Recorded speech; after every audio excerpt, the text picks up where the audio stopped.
Good morning, students. How are you all?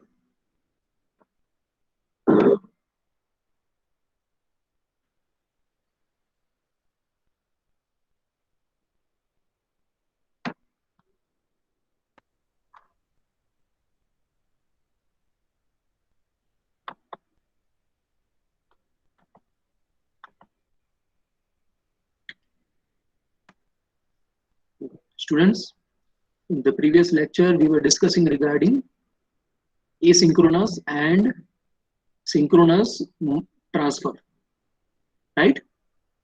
We did discuss asynchronous and then the serial transmission also we learned asynchronous serial transmission and synchronous serial transmission. Now in today's lecture, we have to continue our discussion for the input and output organization of a computer. And the topics that we have to discuss in future in this lecture is mode of transfer between memory and the peripheral devices. Mode of transfer between memory and the peripheral devices. Yes, Rajesh, you have raised hand. Rajesh, आपने raise hand किया है?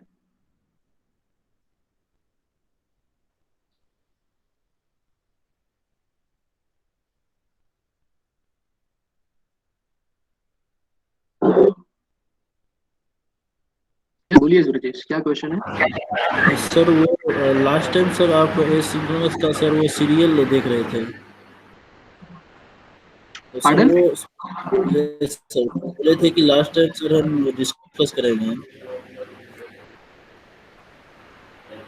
Last discuss कर रहे थे ये वाला topic. Asynchronous yes sir serial transfer sir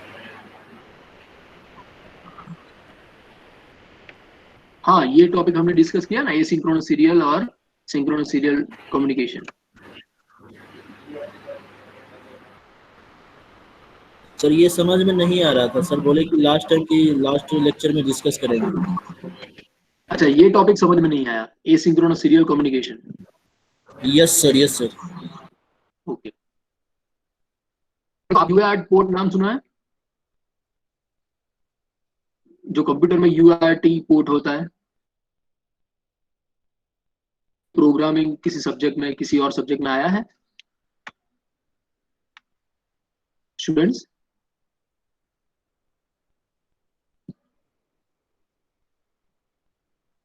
ये topic कभी आया है, universal asynchronous receiver and transmitter?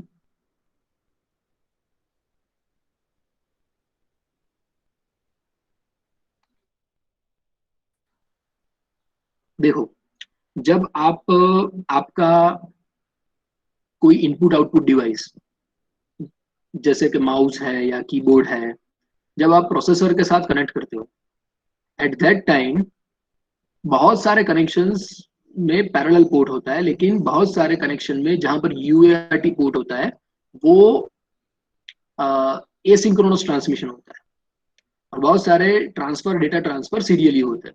अब बेसिकली हमें पता है पैरेलल ट्रांसफर और सीरियल ट्रांसफर में डिफरेंस क्या है।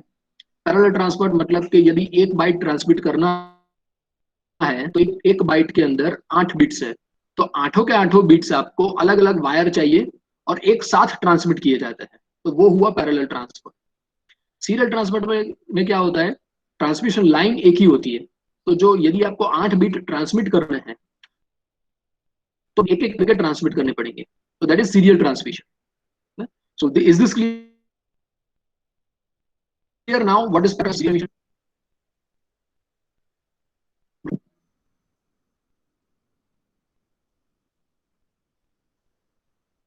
Rajesh? Okay. Now, there is another category what is called as asynchronous transmission and synchronous transmission.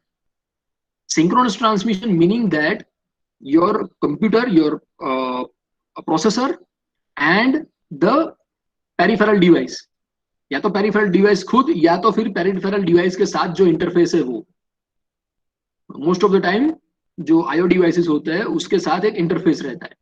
यदि दोनों इंटरफेस और प्रोसेसर दोनों सेम क्लॉक का रेफरेंस लेकर data transfer, data communication, data reception, data working करते हैं, तो वो होता है सिंक्रोनस ट्रांसमिशन।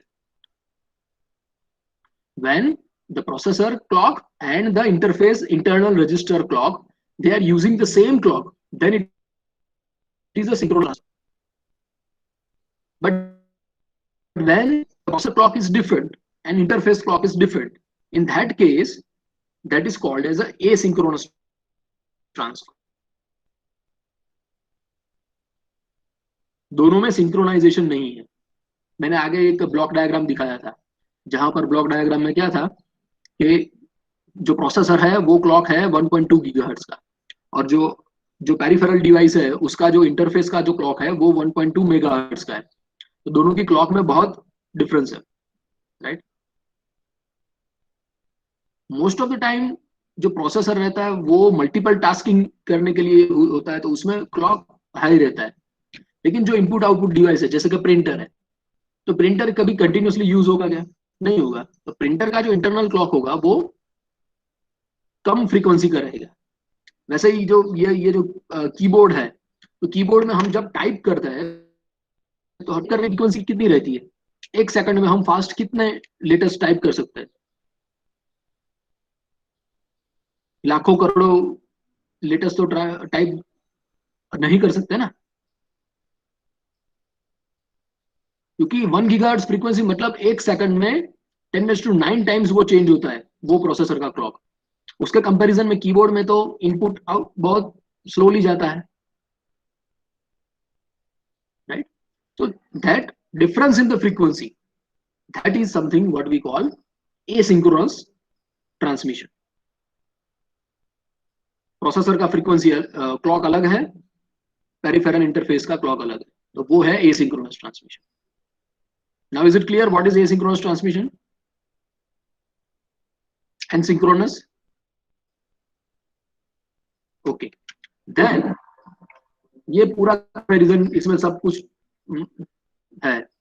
जैसे कि यदि एसिंक्रोनस सीरियल ट्रांसमिशन होता है, राइट, तो पहला पॉइंट क्या है कि transmitter and receiver not using the same clock, जो मैंने एक्सप्लेन किया। सिंक्रोनस में क्या होता है? They are using the same clock. Second point है कि जो बीट ऑफ डेटा है, एसिंक्रोनस ट्रांसमिशन में क्या होता है, एक सेम क्लॉक का यूज नहीं करते। तो जब डेटा ट्रांसमिट होता है तो डेटा, जो प्रोटोकॉल ऐसे डिजाइन किए जाते हैं कि डेटा कुछ फिक्स रेट से ट्रांसमिट किया जाता है। किसी स्टूडेंट ने आर्डिनो का यूज किया है? कुछ आर्डिनो का यूज करके प्रोजेक्ट बनाया हो?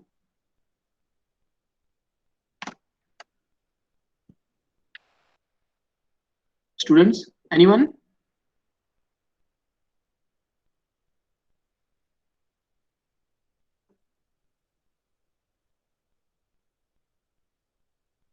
No one?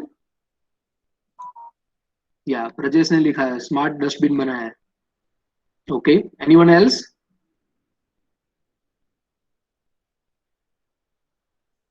स्टूडेंट्स, आप लोग इस एरा में रह रहे हो, इस एरा में पढ़ाई कर रहे हो जहां पर राइट नाउ इतने सारे open source hardware, open source software and a lot of knowledge is available.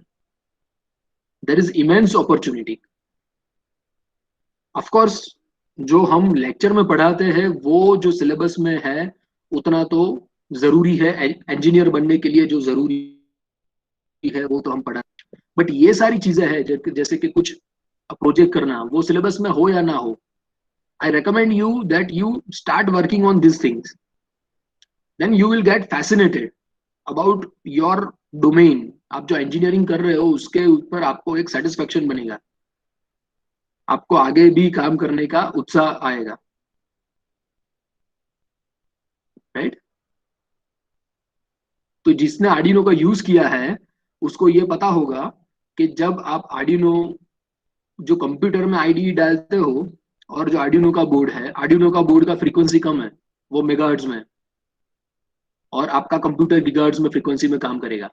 तो जब आप प्रोग्राम आपने आपके कंप्यूटर में से डालकर जब आर्डिनो में सेंड करते हो, तो ट्रांसमिट करने के लिए आप एक बॉड रेट सेट करते हो। ये सेट किया है आपने? बॉड रेट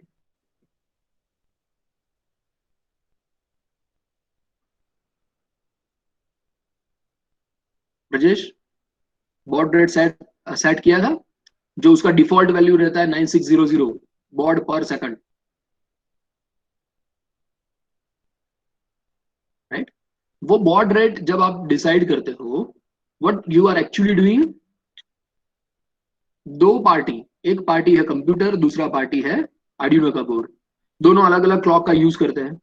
अब जो डेटा ट्रांसफर हो रहा है वो कौन सी स्पीड से ट्रांसफर करना है, वो बॉड रेट से एक डिसाइड हुआ, एक अग्रीमेंट हो गया that computer, even though computer is able to transfer at faster rate, but because the decision is 9600 baud, तो एक सेकंड में 9600 बॉड, एक बॉर्ड में 3 या 4 क्लॉक साइकिल रहते हैं, तो उतने क्लॉक साइकिल के हिसाब से उतनी स्पीड से डेटा एक सेकंड में ट्रांसमिट करना है।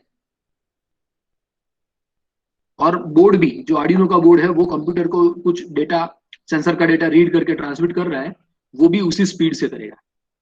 एसिंक्रोनस ट्रांसमिशन में स्पीड डिसाइड करना, किस रेट से डेटा ट्रांसमिट करना है, वो बहुत जरूरी है, बिकॉज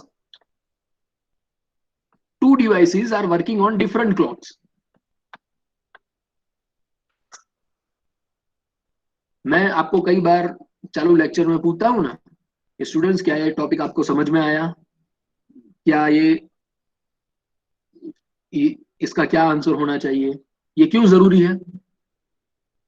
मेरा फ्रीक्वेंसी, मेरा स्पीड कुछ अलग हो सकता है, आपका स्पीड कुछ अलग हो सकता है। इन दैट केस यहां से मैं बोल रहा हूं ऑनलाइन है, एक्चुअली वहां पर रिसीव हुआ या नहीं, राइट? और I have to make sure कि मैं जो अभी जो मैं बोल रहा हूं वो एक, यदि मैं बहुत फास्ट बोलूं तो आपको लेक्चर में कैसा लगेगा? कुछ भी समझ में आएगा? कुछ भी नहीं। और यदि मैं बहुत स्लोली स्लोली बोलूं,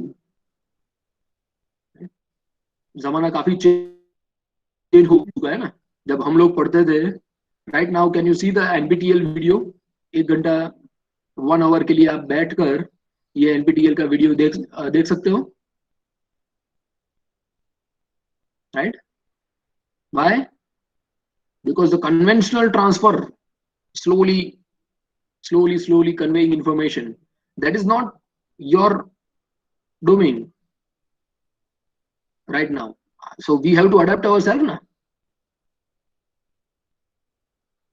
फ्रीक्वेंसी ऐसा होना चाहिए कि दोनों में प्रॉपर बात हो सके। वैसे ही जब एसिंक्रोनस ट्रांसफर होता है, दोनों डिवाइसेस का क्लॉक अलग है, तो कुछ एक कांस्टेंट डेटा रेट फिक्स किया जाता है और उस डेटा रेट के ऊपर ट्रांसमिशन होगा, so that both the devices can handle that communication. On the other hand, synchronous में क्या होता है? Because the data transmission, both devices are using the same clock, and so the data transfer, that data transfer happens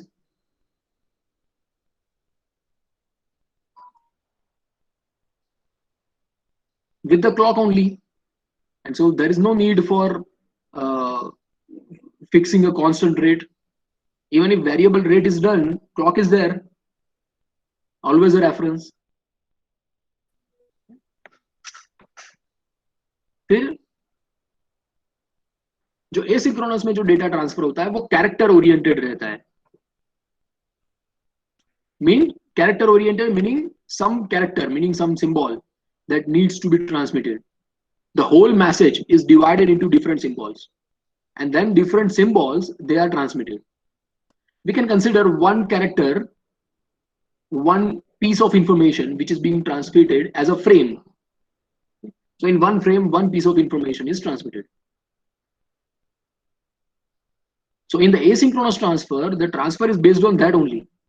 That okay, there is a frame, in that frame there is a start bit, there is a stop bit, and there is a character inside a frame. Character meaning not physical character from the point of view of computer, some symbol, some piece of information. On the other hand, in the synchronous transmission, this start bit, stop bit is not required, and the transfer plays in a block. The same is discussed over here also. Usually asynchronous transmission is at lower speed. Usually asynchronous transmission is at lower speed and synchronous transmission is at high speed.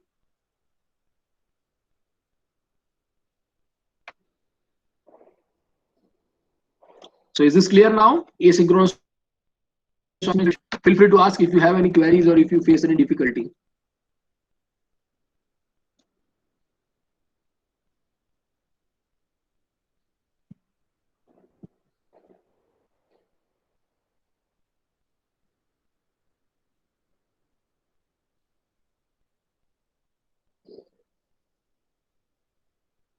Okay. So now shall we proceed for the next point, next topic, that is mode of transfer.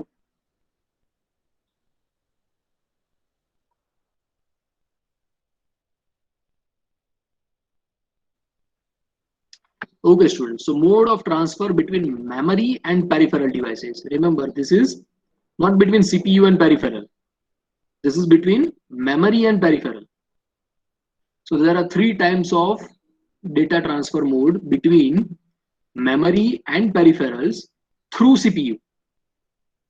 Through CPU.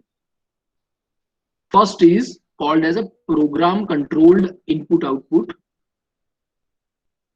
Second is interrupt initiated input, and the third one is direct memory access.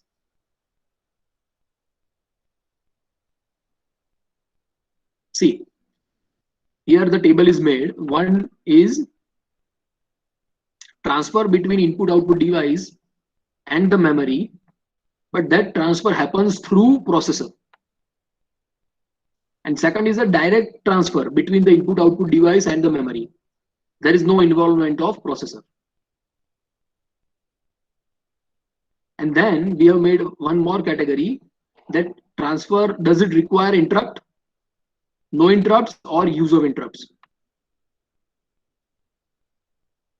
So through the processor, whatever transfer happens, in that case, using programmed IO category of mode of transfer, the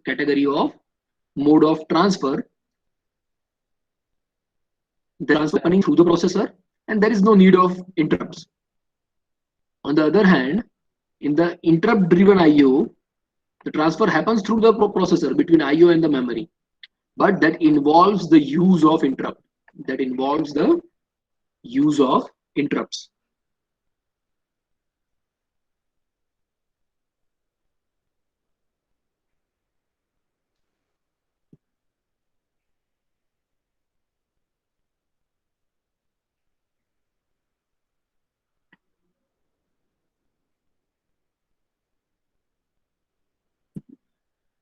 And direct transfer between IO and the memory, in that case, there is only one category, which is direct memory access, which involves the use of interrupts.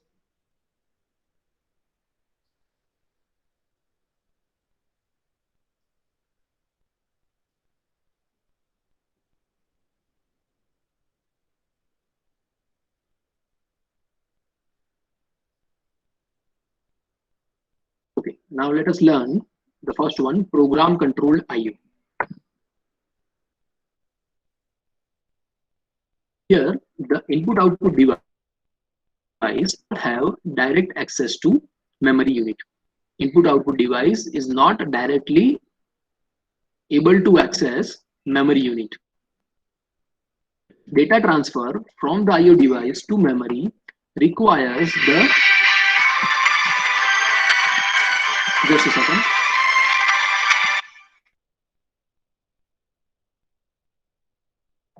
Requires the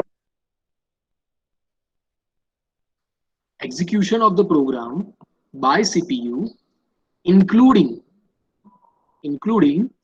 an input instruction to transfer the data from the device to the CPU and store the instruction to transfer from data from CPU to memory. So here a specific program is required, and that program needs to be executed in the CPU, which involves instructions that relates the transfer from device to the CPU, an instruction that relates to the transfer from CPU to memory. And such instructions are executed by the CPU. Here, I/O instructions are written in the computer program, and each data item which is transferred is initiated by instruction only. What to transfer from I/O to memory or memory to I/O, that is not decided by the I/O or the memory. That is initiated by instruction which is executed by processor. And so for transfer, this requires constant monitoring by the CPU. Whether the peripheral device is sending some data or the peripheral device is ready to receive the data, that constant monitoring of the peripheral device and its status, that is required, and that is to be done by CPU. We see this is the block diagram. Here we have a CPU which is connected with our I/O devices, and that involves one interface also. Now, in the interface and the I/O devices, they are connected by I/O bus, right? We have seen in the previous lecture, data valid signal, data accepted signal.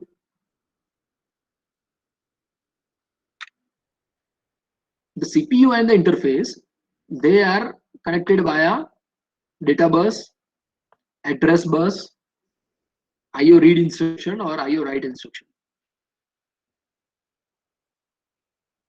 So if processor wants to send some data to I/O devices,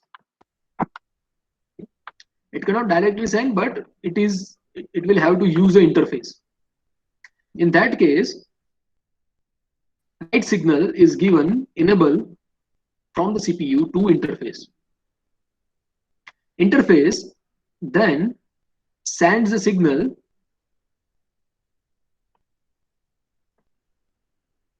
here. This is a destination oriented logic. Okay, so the interface will check the status of the I/O device. Is I/O device ready to receive the data? If iOS would have been ready to receive the data valid signal would be enabled, and that is received by the interface, and status register would have the status of the I/O device if it is ready or not. Once the device is ready, then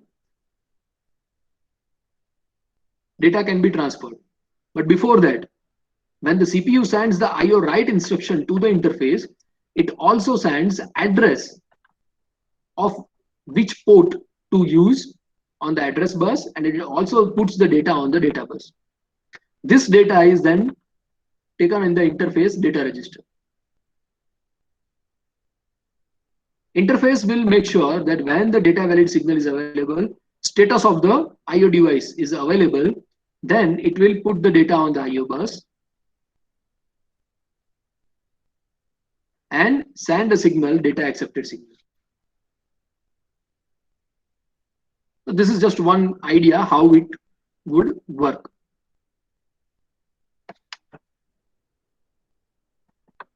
So basically, the CPU is communicating with the I/O devices through the interface, and the connections which are required in the interface, there is a status register and data register.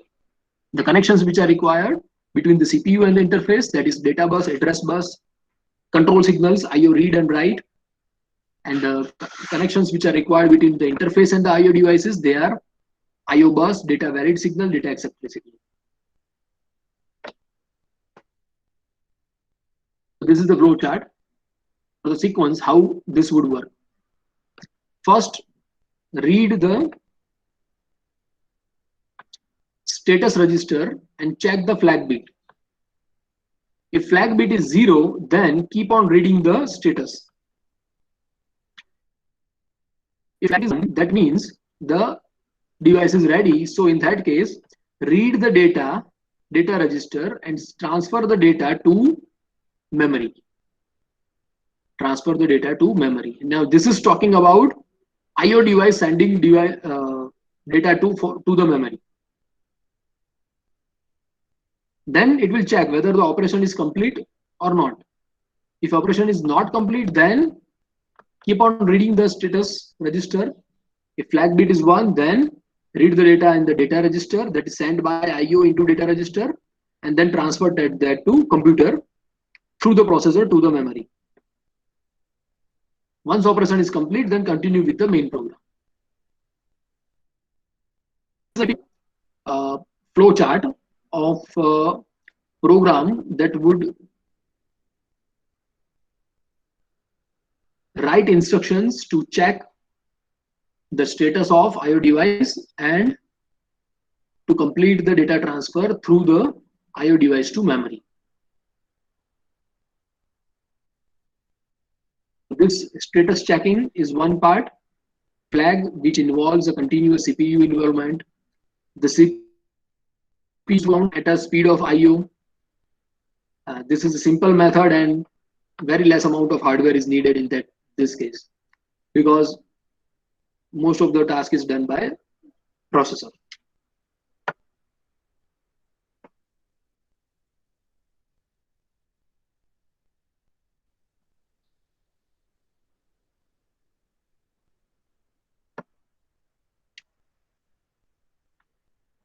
A program which is written in the computer to check the flag status register to determine if the byte has placed in the data register by the IO device. This by reading the status registered into CPU register and checking the value of the flag bit. If the flag bit is equals to 1, then CPU reads data from data register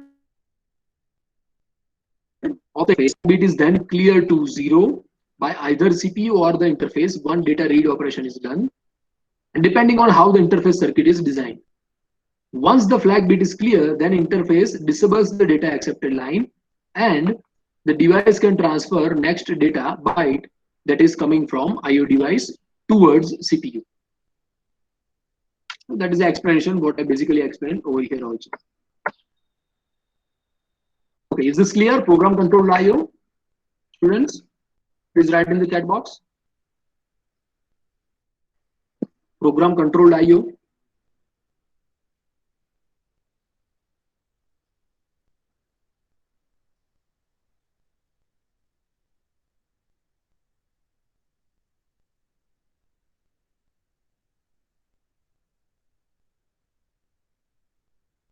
Okay, so now before proceeding to the next topic, let us take a 2 minutes of eye break. I request all the students to drink water and see objects at least 16 feet and further distance. 2 minutes of eye break and then we continue.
Okay, students, are we back? Students?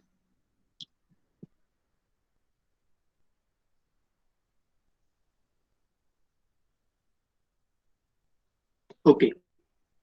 So now we proceed to the next topic, which is interrupt initiated IO. Interrupt.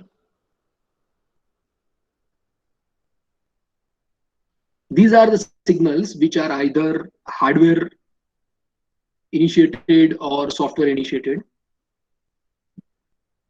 which stops the execution of normal flow of the main program in the processor, and it would require execution of macro related to interrupt service subroutine.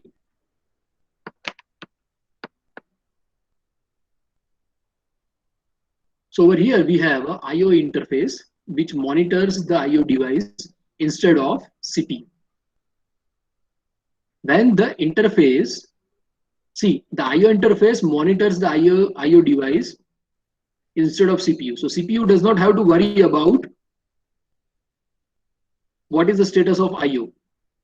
That burden is taken by the interface. So this interface is comparatively smarter than the case one, program controlled IO, right? When the interface determines that the IO device is ready for the data transfer, the interface generates interrupt request to CPU. When the interface determines that the IO device is ready for the data transfer, it generates the interrupt request to CPU. Upon detecting the interrupt from the interface to the CPU, so CPU is not polling IO, CPU has just to receive the interrupt request from the interface. Upon detecting the interrupt, the CPU stops momentarily the task it is doing and branches to the service routine to process the data transfer, and then returns the task to previous program what it was executing. CPU, when it detects the interrupt, then its normal flow of program that is being kept on hold, whatever internal register data that is put on stack memory, and then the CPU would execute the service routine which is related to that particular interrupt. When that is getting executed, then it will return to the main program, and all the previous data from the stack memory is loaded back into the register, and main program working continues.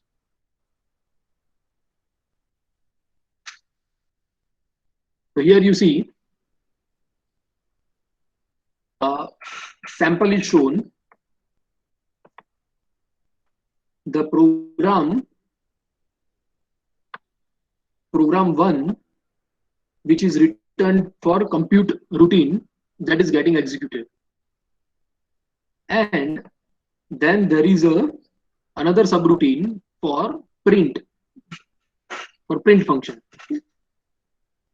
Now when normal compute routine is getting executed, in the ith instruction interrupt occurs. Either it is a software interrupt or hardware interrupt. Okay. As soon as interrupt occurs, the CPU will stop execution from this line onwards. This is already executed. Next line I+1 it will not execute, and then it will execute the routine related to printing. Once the routine is completely executed, the execution would then return to the main program and start instructions from I+1th line. Start execution from the instruction in the I+1th line. So this is how interrupt initiated IO works. Any questions in this? Is this clear?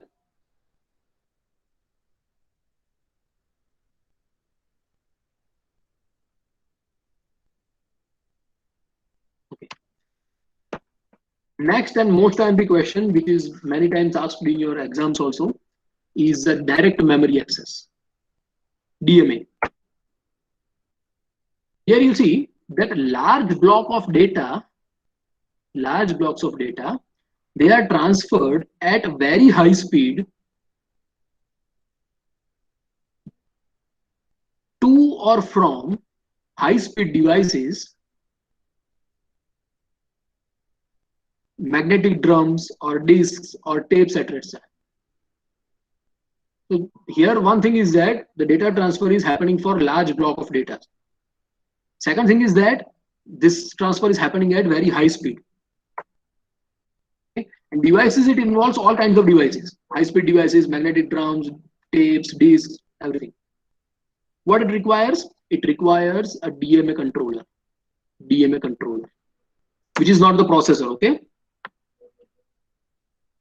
The DMA controller, this is an interface that provides the IO transfer of data directly to and from memory and the IO devices. So here, CPU, the processor, is not involved in transfer of data between memory and the input-output device, either from memory to IO device or from IO device to memory. Processor is not involved. What is involved? DMA controller. A separate DMA controller is available, which will that it behaves as an interface to do this task. In this case, CPU initializes the DMA controller. CPU initializes the DMA controller by sending a memory address and the number of words that needs to be transferred.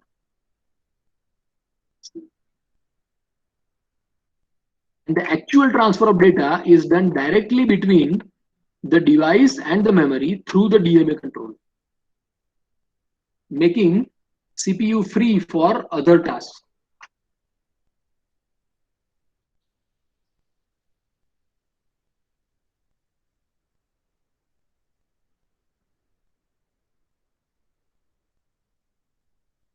बहुत पहले के जमाने में 90s में पहले जो computer आते थे ना, डॉस में जब लिखते थे, तो उस वक्त कुछ कमांड टाइप करे और फिर थोड़े टाइम के बाद कंप्यूटर उसका रिस्पॉन्स देता था. व्हाई?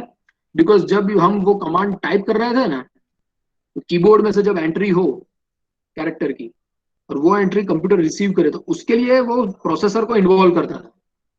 तो प्रोसेसर उस टाइम के लिए कुछ और टास्क नहीं कर पाता था. बट अभी के एरा में जो हमारे पास प्रोसेसर है, most of the processor and controller, they have this separate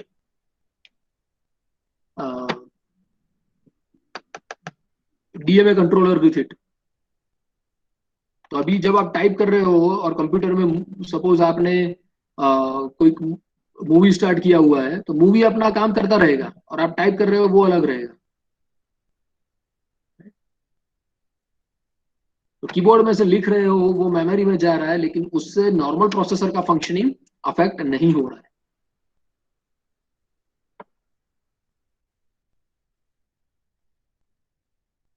So you see, CPU without DMA, just for understanding, okay? IO device such as hard drive, that data is when it is transferred, that involves the CPU and then it is transferred to internal RAM. On the other hand, with the DMA, there is additional DMA controller. DMA request is sent from CPU to DMA controller. And whatever involvement of processor is required for that, DMA will send a control signals for interrupt whenever transfer is finished. Now the data transfer happens from memory to DMA controller and DMA controller to IO device. The CPU is not involved in this transfer.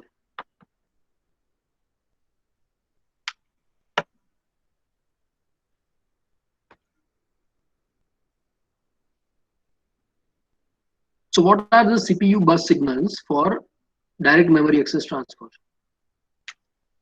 There is a address bus, data bus, read signal, write signal. That is always there. Apart from that, there is a bus request and bus granted signals. Whenever bus granted signal is available, then this four buses, address bus, data bus, read signal, write signal, they are disabled, meaning high impedance state, right? Third state. Neither logic 0 nor logic 1, it is just high impedance. So what are the bus signals? The DMA controller will enable the bus request signal. Then CPU finishes the current operation and puts the address and data and puts the address bus and data bus in the high impedance state. Then CPU will set the bus granted line, and then DMA transfer data from the memory to IO device or IO device to memory. Once the data is completely transferred, bus request signal is resetted. That is reset to reset position.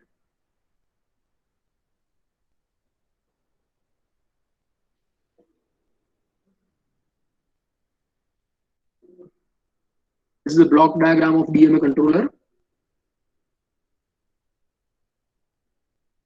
There is a control unit, then control register, word count register, address bus register, data bus. Address bus register is connected with address bus. Data bus is connected via data bus buffer. Then there is internal bus, either DMA request or DMA acknowledgement with the IO device. And what are the other control signals for control logic? There is a DMA select signal, register select signal, read signal, write signal, bus read signal, bus request signal, bus grant signal, and interrupt signal.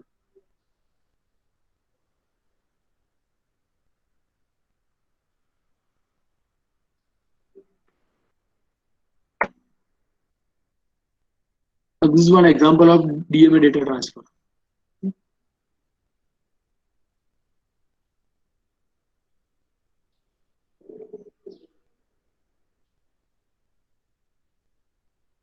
So here we see that address bus is sending the address select lines from the DMA controller.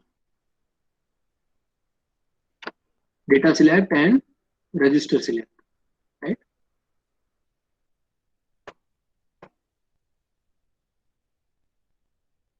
Then the signal is generated from DMA controller to bus register to CPU, and CPU would give bus granted a service to DMA, and the interrupt they are put it outside the EMA. Now there is a bidirectional communication between CPU and the DMA controller. Read, write, address bus, data serve, all three are bidirectional. And these are also communicated with the random access memory without involving CPU.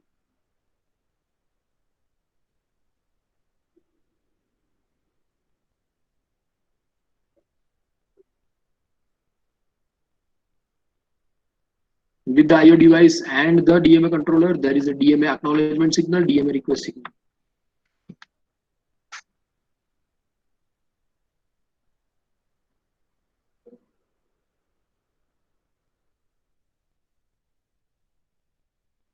So the CPU sends the following information on the DMA initialization.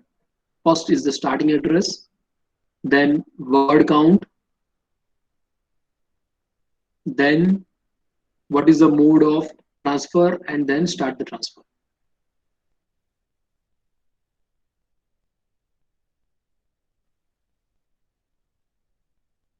Students, there are some more slides with the DMA transfer sequence. This is also important question, but that we will discuss in our next lecture. Okay, DMA transfer sequence. Now, if you have any questions, feel free to ask.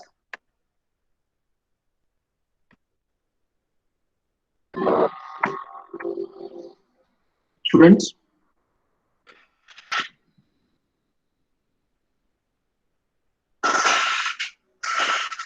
Any questions related to programmed IO, interrupt initiated IO? Okay, okay. Then the DMS sequence we will discuss in our next lecture. I guess we can close our today's session. If you don't have any questions, we can end our today's session. I request all the students to write your attendance in the chat box, and then we can end our today's meeting. Have a good day to all the students. The book is Digital Computer Organization by Maurice Mano.